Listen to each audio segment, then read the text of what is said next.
Hello and welcome today to the Sofins exhibition. This is the Special Forces exhibition. I've been telling you for a long time that what I see in Ukraine is missing in France. Well, that's it, finally, it's happening. We're seeing equipment being nationalized. We're seeing innovation finally arriving on the ground. We're seeing low-cost systems, increasingly efficient, that are becoming more and more numerous. So, we're going to do a best of everything we can see at the exhibition, and we're starting right now.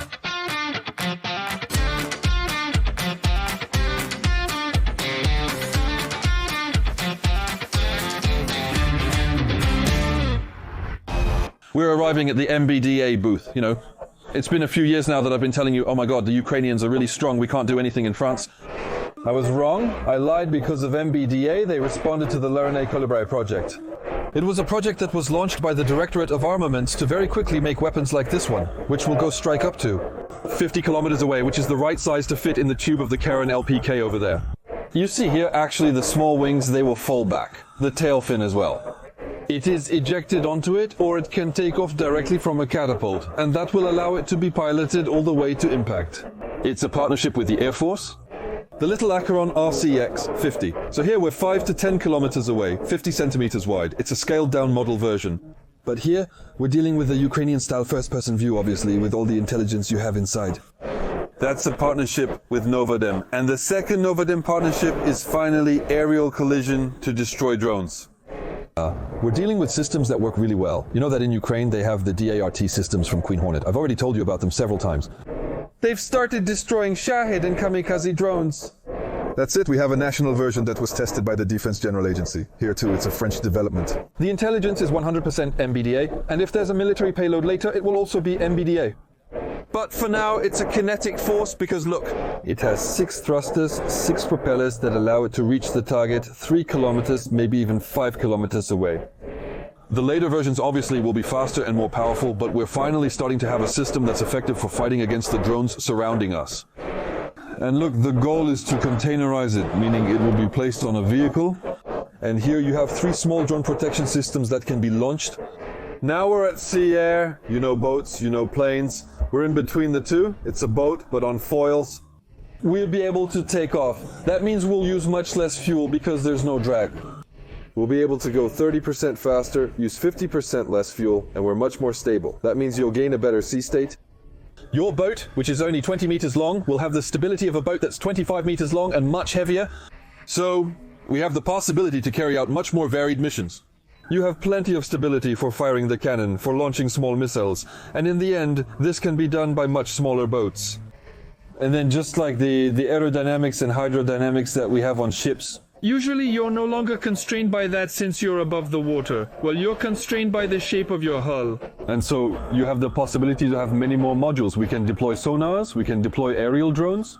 For example, you have the Kerberos, the MBDA, where we have a mothership drone that will directly launch the missiles at Karen. So we really have an all-purpose platform, maybe a little more expensive to buy, but on the other hand, we save so much afterwards that obviously it's a concept that's going to spread. We're arriving at Hexadrone. As the name suggests, it's French and it's about drones. In front of me is the Tundra. I've already told you about it several times. It's a drone that has been used for a very long time by the French forces.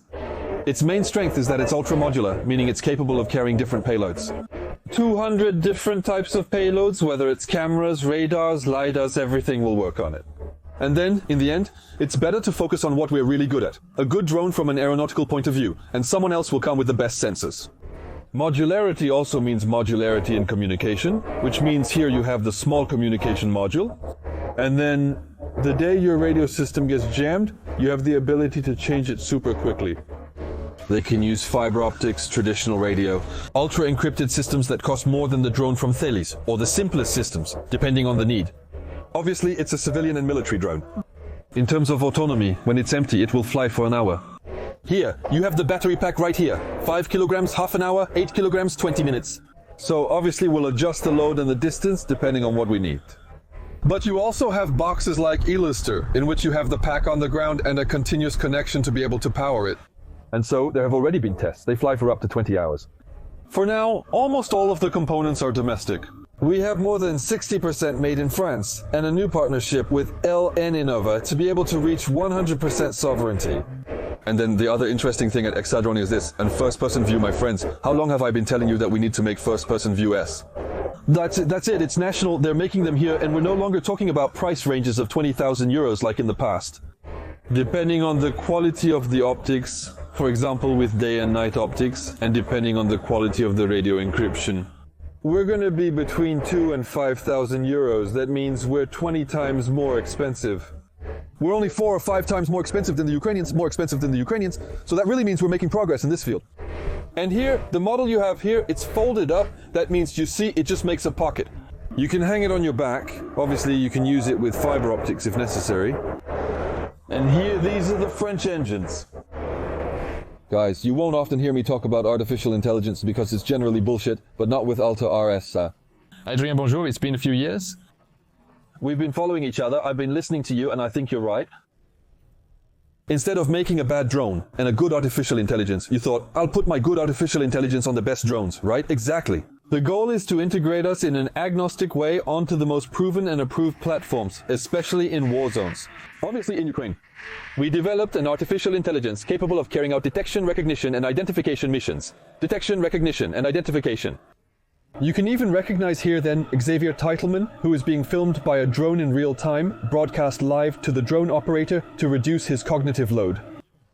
So we just detected things happening on the battlefield. Here, for example, on a Ukrainian video feed with a combat scene. You need to make detections to know which forces are present on the other side. It's a BTR-82A, and the goal, once again, is to know what's happening on the battlefield and to be able to distinguish between friends and enemies. And here, on this type of vehicle, obviously you need to know which forces are present. This is real Ukrainian, exactly real Ukrainian. With the Bradley engaging its target, and our idea is to see how to distinguish it from the Bradley, which is a friendly vehicle because it's used by the Ukrainian army, from a BTR-82, which is here, a Russian vehicle engaged in combat. Last week, we also happened to be in Poland by chance. I was a judge for a selection of the best solutions to fight against glide bombs. So, you won this competition, congratulations. What are we going to do? The next step is to actually identify all the solutions that are already deployed on the Ukrainian battlefield and add an artificial intelligence layer to determine the trajectory of the glide bombs because they have a linear trajectory. And actually to deploy based on the determined trajectory, kinetic and non-kinetic measures to prevent these glide bombs from causing such significant damage. Today, does that mean you're already working on drones, drone interceptors? Exactly. We're working with the Ukrainian drone operator who supplied 60,000 drones to the Ukrainian army last year with interceptor solutions. Against the Shahed, against the Allah, against the Lancet, and tomorrow, hopefully, against the glide bombs that are causing devastation. There's French intelligence in the Ukrainian drones. Great, thank you Adrian. Guys, we're arriving at Thales, and here we're going to test night vision. You know, the Anele and the Boni, which are the most common systems, but today, we're testing the panoramic one. What is it? It's a 120-degree night vision, meaning we can really see all around us, and it works even in pitch black. Over there, we're going to do the demonstration. From a technical point of view, there are two lenses. You see, there's a kind of small angle that allows for this much wider field of vision than what we usually have. Compared to everything else on the market, we gain almost 20 degrees. The most panoramic systems go up to 100 degrees, but today, we're reaching 120. It weighs 740 grams. There you go. 10 hours of battery life with the internal battery, plus another 40 hours of battery life with the available pack. It looks like a normal gun, but actually, here you have the fusion of classic vision and infrared. This allows us to outline our target, even at very, very long distances. But in addition, we can combine the panoramic view, the classic night vision goggles. And with this aiming system, guys, we're on the shooting range. You can clearly see the targets, and we're right in it. All right, now we're going to shoot. Watch out, look, we're going to zoom in. It's a 3-time zoom. There you go, look at that beautiful focus.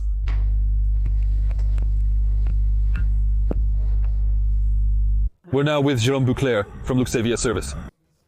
You know, I've been talking to you about this company for a very long time, with French technologies that give us the possibility to make fiber optics. It started in 2022 and it was approved in 2023. It's used in Ukraine, it's effective, and once we have the technologies, we can apply them to pretty much anything we want.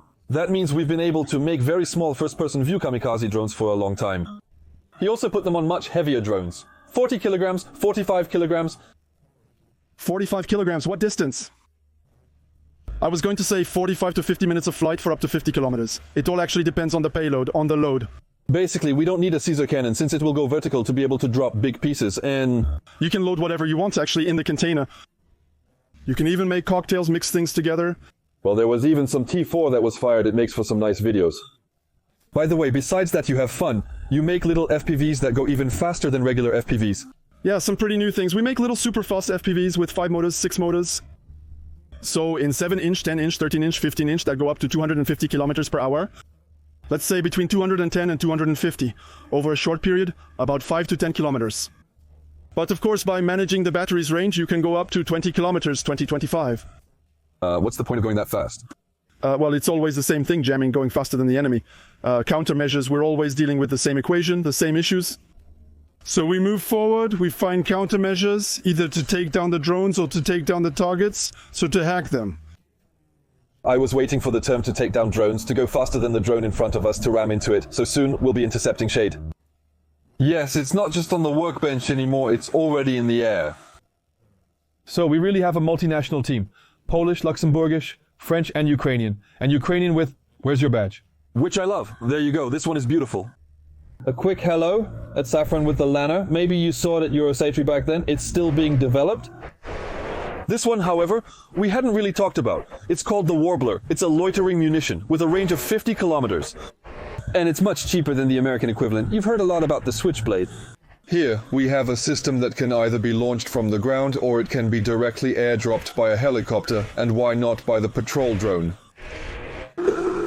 I'm also letting you know that the Skyjacker, which I presented to you at Euronaval, has completed its tests, obviously in the naval sector. And then it managed to jam tool drones in the Red Sea, and don't forget that it also serves the Special Forces sails. Do you like the French drone? I keep telling you everywhere that we're becoming sovereign, and well, we are becoming sovereign. Also when it comes to the onboard electronics in drones. That means we're nationalizing small engines with LNI-9, even if it's originally a Ukrainian technology. I'll talk to you about it in an upcoming video. Here they have the electronic boards, and so, in the end, we're able to make drones that are 100% French. We're going to replace the Chinese Mavics, of course. And then, you know, there are also big exercises where we need a lot of drones to train to fight against first-person view drones, so they have to be inexpensive. So Multinov with French drone. Their name suits them well, they make the Uriel, and now we're going to have a drone that will cost only 400 euros. You have Commandos, you don't know exactly where they are, so you're going to place 4 boxes all around an urban area. It will be able to pinpoint them accurately at just 1 kilometer from urban areas, or maybe even 10, 20, 25 kilometers. In open areas, you have distance bearings, including in 3D depth. You have a commando that needs to infiltrate the sewers to launch an assault on a place that needs to be taken by force. You will always have the position accurate to the meter. You know how many there are, whether they're moving, whether they've managed to make progress, and all you need is this device in your backpack. And that's enough to be detected like this from a kilometer away. And that allows what's called blue force tracking. It's the WIR technology from our friends at TRAC, and it's already being used by the forces. Friends, I've been telling you for a long time how far ahead the Ukrainians are compared to us in the field of electronic warfare. That means protecting themselves against drones, detecting drones, and knowing which frequency they're operating on. And emitting a kind of white noise that creates jamming, because obviously the receiver will hear your jammer, your transmitter, just as much as the small transmitter from the antenna. Well, that's it. It also exists in France, meaning we have the Medusa with Cerberus, the Medusa itself. It's for fixed installations, one frequency for one antenna, that's why there are so many of them. Stop exaggerating a little bit, because it goes from 400 MHz up to 6 GHz. We're going to go from the small first-person view kamikaze drone, because there are different frequencies being used, all the way to the DJI drones that drop little grenades over us. But that's the fixed version, so they made a mobile version. That's what we're going to put, for example, on a vehicle. And here there are both. There's the detection system that will be able to identify, and there's the emission system. What's interesting is that they're only at 30 watts. 30 watts compared to other usual systems. We usually see that we're around 100 watts. So it consumes much less energy. You can protect yourself for an hour and a half with the internal battery.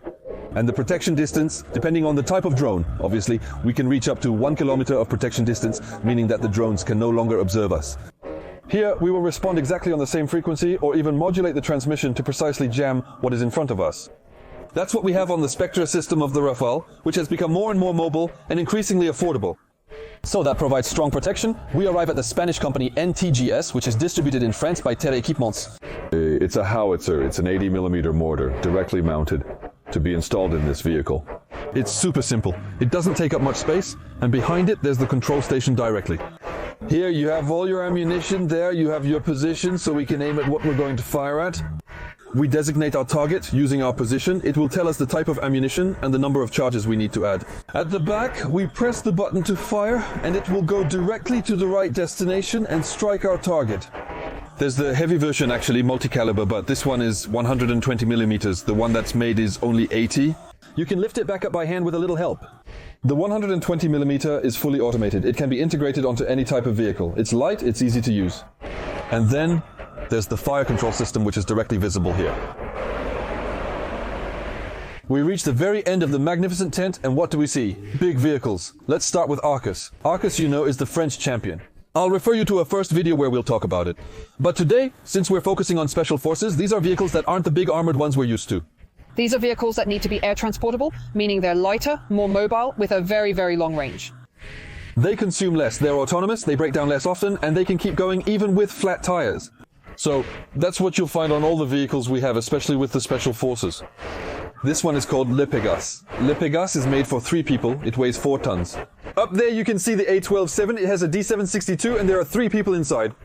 Of course, it has all the radios that allow it to operate and work with everyone. And behind we have the Grizzly. The Grizzly, 5 people, 11 tons. It has the 7.62 in the front and another one in the back. It also has the 12.7. It's got armor everywhere. And when we go to the back, we realize how modular it is. So here on the right, you have the rack for all the communication systems. You have the 3 men who are actually strapped in combat mode. We can carry 2 tons of payload. Up there you see those are AT-4S, and here you have the Thales 2 Tatis ammunition. One last quick note about its resistance. Obviously, since it's higher, it will withstand blast better than a box that's lower. That means on the other side, since we're lower, logically you have additional armor that is installed inside. And, as you can see by the way, there's no clutch because everything is automatic. At Scania they have the Vampire. So the Vampire, first of all, it's assembled in Angus. In France it weighs 10.5 tons at the base, but actually it can go up to 17 tons at the back. It has the same capability to be a launch platform for Mistral.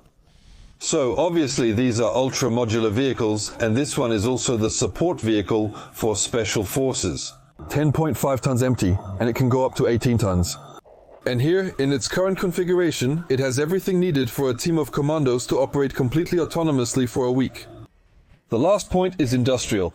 Today Scania in France delivers 130 trucks per day. So obviously it's much longer for military systems that don't have the industrial chain. But you do believe that they have the capacity to ramp up with certainly several units each week? That's exactly what we need quickly to ramp up production. And since it's based on vehicles, chassis that are often shared with civilian equipment, it's easy, it's not expensive, and maintenance is extremely simple, with millions of spare parts available everywhere here. Outside there are also demonstrations with tandem parachute jumps. They do all sorts of things. Last night we saw them arrive at night. It was really impressive. Last night as well, we had a magnificent civilian demonstration with 1,000 drones that were coordinated. That's what we call swarms. The goal was to show how efficient they are. It was a demonstration based on the theme of The Little Prince. But there are also other companies that make military drone swarms, and that's French. It's called Icarus Swarm. They will be able to launch up to 8 drones at the same time. These drones will take off from a hive, for example, on the roof of a vehicle. And they will be able to scan an area much faster with more precision using stereoscopy. That means they will arrive from several directions at the same time.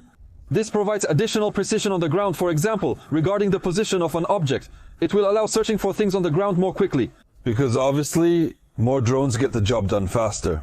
Whether it's finding mines, objects, people, or vehicles. Obviously, it's going to be much more efficient, and the other possibility, of course, is to position yourself so you can constantly observe in 360 degrees. And you can imagine this swarm of drones accompanying a moving vehicle while watching in all directions at once. Whereas when we say that a single drone, unless you have a 360-degree sphere, it's a bit complicated. But here you have different drones that will also be able to carry out other missions. I hope you enjoyed this video. As you can see, things are going in all directions, and there are a lot of different technologies you can see at this exhibition. I mainly showed you the French speakers, of course, who are very numerous here. But it's true that there's excitement happening all over the world. Drones are where we see the most acceleration in this field, but there are still a lot of companies showing new things. And then, very clearly, we no longer have to be embarrassed by what we saw in Ukraine a few years ago. Today we're up to date and things are accelerating tremendously, especially because there's also experimentation within the armed forces. It's no longer just engineers bullshit, and it's not just solutions that are very expensive from the industry. It's really reaching the forces now.